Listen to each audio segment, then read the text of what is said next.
स्वागत है आप सभी का। हम लोग एक नर्वस सिस्टम का टॉपिक पढ़ रहे हैं और वो है CSF, सेरिब्रोस्पाइनल फ्लूइड, जिसको कि हिंदी के अंदर हम बोलते हैं प्रमस्तिष्क मेरुद्रव्य। आज की क्लास के अंदर मैं केवल CSF पढ़ा रहा हूं, उसका कंपोजिशन वगैरह पढ़ाऊंगा और नेक्स्ट वीडियो के अंदर मैं CSF का सर्कुलेशन पढ़ाऊंगा, यानी कि सेरिब्रोस्पाइनल द्रव्य का जो परिसंचरण होता है वो कहां से और कैसे होता है वो अगले वीडियो के अंदर पढ़ेंगे। आज के वीडियो के अंदर तो आप केवल ये समझना कि CSF क्या है बेसिकली, ठीक है। नौ प्रमस्तिष्क मेरुद्रव्य या सेरिब्रोस्पाइनल फ्लूइड, यह तरल लसिका जैसा स्वच्छ, मतलब ट्रांसपेरेंट होता है, कलरलेस होता है, जैसे लिम्फ होता है ना, अपने ब्लड का जो पार्ट होता है छन्नित होता है लिम्फ, वैसा होता है ये तरल लसिका जैसा स्वच्छ और कैसा है, क्षारीय तरल है, एल्कलाइन फ्लूइड है, एसिडिक नहीं है, एल्कलाइन है। अच्छा, CSF कहां कहां पर पाया जाता है तो आपने मेरे प्रीवियस वीडियो के अंदर पढ़ा होगा, मैंने अलग अलग जगह पे आपको बताया है।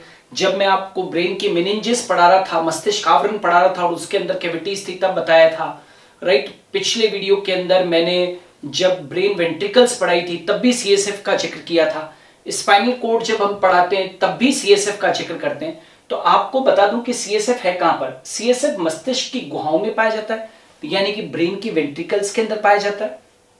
नंबर 2, मस्तिष्क की जो सब एरेक्नॉइड स्पेस है, सब एरेक्नॉइड स्पेस जानते हो ना, ये तीन मेनिंजेस, तीन मस्तिष्क आवरण तो आपने सबने सुने हुए हैं, ड्यूरामेटर, एरेक्नॉइड और पायोमेटर। तो एरेक्नॉइड के नीचे क्या होती है, सब एरेक्नॉइड स्पेस, और वहां पर क्या भरा रहता है, CSF। तो मस्तिष्क की सब एरेक्नॉइड स्पेस में और कहां पर पाया जाता है, स्पाइनल कोड के अंदर भी CSF पाया जाता है। Is it clear? Now CSF का स्रावन आदि कौन करता है? तो CSF का जो स्रावन होता है वो बेसिकली किसके द्वारा होता है, कोरोइड प्लेक्सस के द्वारा होता है। वापस बोल रहा हूं, CSF का स्रावन कौन करता है, कोरोइड प्लेक्सस, रक्तक झालक कहते हैं हिंदी के अंदर कोरोइड प्लेक्सस को। अच्छा, एक चीज दिमाग में सेट कर लो, आपने ब्रेन की वेंट्रिकल्स तो पढ़ी है, फर्स्ट वेंट्रिकल, सेकेंड वेंट्रिकल को मिलाकर हम लेटरल वेंट्रिकल कहते थे, क्या पैरासील, एक थर्ड वेंट्रिकल थी और एक फोर्थ वेंट्रिकल थी, 4 वेंट्रिकल थी। याद रखना, major plexus are found in lateral ventricle. आपके मस्तिष्क के अंदर जो मुख्य प्लेक्सस हैं, मुख्य जो रक्तक झालक हैं, वो कहां पर पाए जाते हैं, लेटरल वेंट्रिकल। और लेटरल वेंट्रिकल को क्या कहते थे, पैरासील। फर्स्ट और सेकेंड वेंट्रिकल जो है वो क्या होती है, लेटरल वेंट्रिकल होती है। तो मैं ये कहना चाहता हूं कि CSF का स्रावन कौन कर रहा है, रक्तक झालक द्वारा।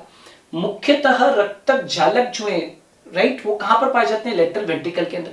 लेकिन थोड़ी बहुत मात्रा के अंदर जो रक्तक झालक हैं वो थर्ड और फोर्थ वेंट्रिकल में भी पाए जाते हैं और उनके द्वारा भी CSF का स्रावन होता है। तो मैं ये कहना चाहता हूं कि major plexus are found in lateral ventricle. जो मुख्य रक्तक झालक हैं वो सब किस में पाए जाते हैं, लेटरल वेंट्रिकल या पैरासील में पाए जाते हैं, राइट। और थोड़ी मात्रा में जो प्लेक्सस होते हैं वो थर्ड और फोर्थ वेंट्रिकल में भी होते हैं और उनके द्वारा CSF का स्रावन कम होता है। सबसे ज्यादा जो CSF का स्रावन होता है वो किनके द्वारा होता है, लेटरल वेंट्रिकल में पाए जाने वाले मेजर प्लेक्सस के द्वारा। अच्छा, एक और चीज यहां पर बताना चाहता हूं, क्योंकि कोरोइड प्लेक्सस का जिक्र चल रहा है, क्योंकि रक्तक झालक का जिक्र चल रहा है, तो ये बता दूं कि ये रक्तक झालक 2 प्रकार के होते हैं मुख्यतः। एक तो होते हैं अग्र रक्तक झालक और दूसरे जो होते हैं वो कौन से होते हैं, पश्च रक्तक झालक। 2 तरीके के प्लेक्सस होते हैं, एक होता है एंटीरियर कोरोइड प्लेक्सस और दूसरा कौन सा है, पोस्टीरियर कोरोइड प्लेक्सस। ये जो एंटीरियर कोरोइड प्लेक्सस होता है ये डायनसेफेलोन के एपिथेलेमस भाग से जुड़ा रहता है। डायनसेफेलोन जब हम पढ़ाते हैं तो एपिथेलेमस पढ़ाते हैं ना, डायनसेफेलोन की छत को क्या कहते हैं, एपिथेलेमस। तो वहां पर यदि आप देखोगे तो डायनसेफेलोन के एपिथेलेमस भाग से कौन जुड़ा रहता है, अग्ररक्तक झालक। और मेडुला ऑब्लिंगेटा से कौन जुड़ा रहता है, पश्च रक्तक झालक, ठीक है। और इनके द्वारा क्या होता है, CSF का स्रावन होता है। Is it clear? तो याद रखना कि मनुष्य के अंदर प्रतिदिन 500 ml प्रमस्तिष्क मेरुद्रव्य या CSF, सेरिब्रोस्पाइनल द्रव्य का स्रावन होता है। डेली सिक्रेशन, मतलब 24 घंटे के अंदर कितना सिक्रेशन होता है CSF का, 500 ml सिक्रेशन होता है, ठीक है। अच्छा, याद रखना, एरेक्नोइड विलाई द्वारा सब एरेक्नोइड स्पेस से CSF को अवशोषित किया जाता है। देखो, आप ये देख रहे हो, ये कौन सी लेयर है, ये कौन सी मस्तिष्क का कौन सा आवरण है, एरेक्नोइड, राइट, एरेक्नोइड लेयर है। तो एरेक्नोइड से कुछ प्रवट निकले रहते हैं, विलाई है ना, रसांकुर की तरह स्ट्रक्चर्स निकले रहते हैं। तो एरेक्नोइड से निकलने वाले जो एरेक्नोइड विलाई हैं, वो एरेक्नोइड विलाई इस सब एरेक्नोइड स्पेस कहां है, एरेक्नोइड के नीचे और पायामीटर के ऊपर। सब एरेक्नोइड स्पेस में क्या भरा हुआ था, सीएसएफ।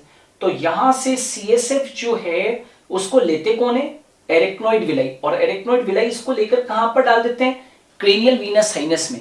और क्रेनियल वीनस साइनस का संबंध किससे, रक्त से। तो इस प्रकार से रक्त और सीएसएफ का क्या होता है, आदान, मतलब सीएसएफ जो है वो अल्टीमेटली कहां पर डाला जाता है, ब्लड के अंदर डाल दिया जाता है। Is it clear.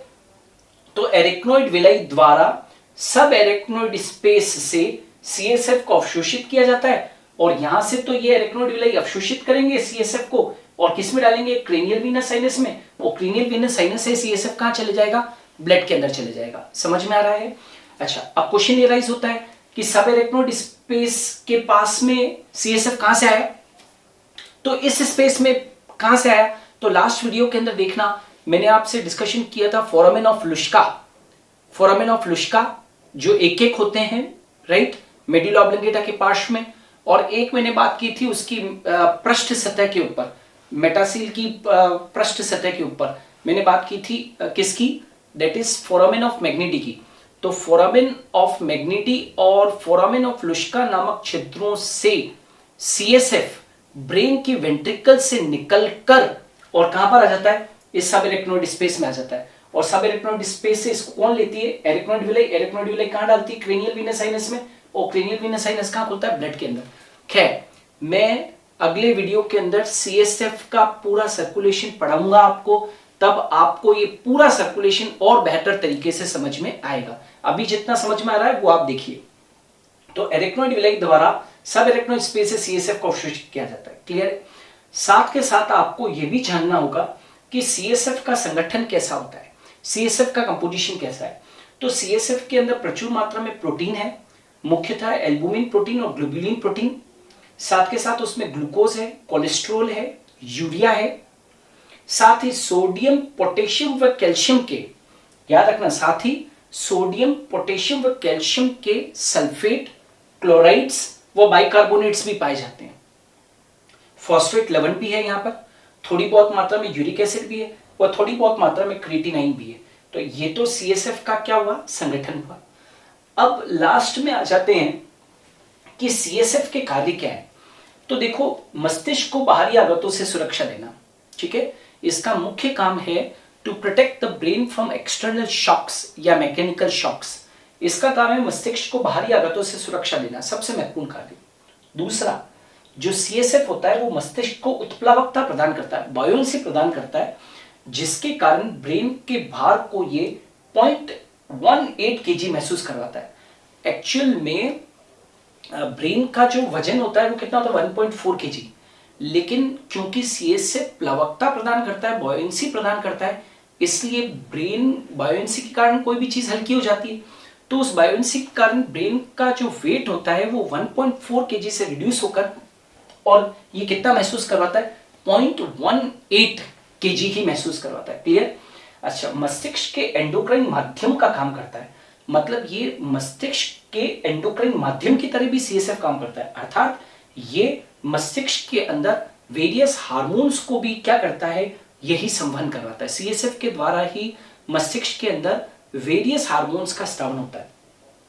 ये वेस्ट प्रोडक्ट्स का भी स्रावन करता है, राइट। मतलब कि ब्लड और ब्रेन के बीच में, ब्लड और ब्रेन के बीच में तीन चीजें याद रखना, एक्सक्रीटरी सब्सटेंसेस का आदान प्रदान, नंबर 2 गैसेस का आदान प्रदान, और नंबर 3 पोषक तत्वों का आदान प्रदान जो है वो ब्रेन और ब्लड के बीच में, वो भी किसके माध्यम से होता है, सीएसएफ के माध्यम से होता है। तो ये सीएसएफ के मुख्य कार्य।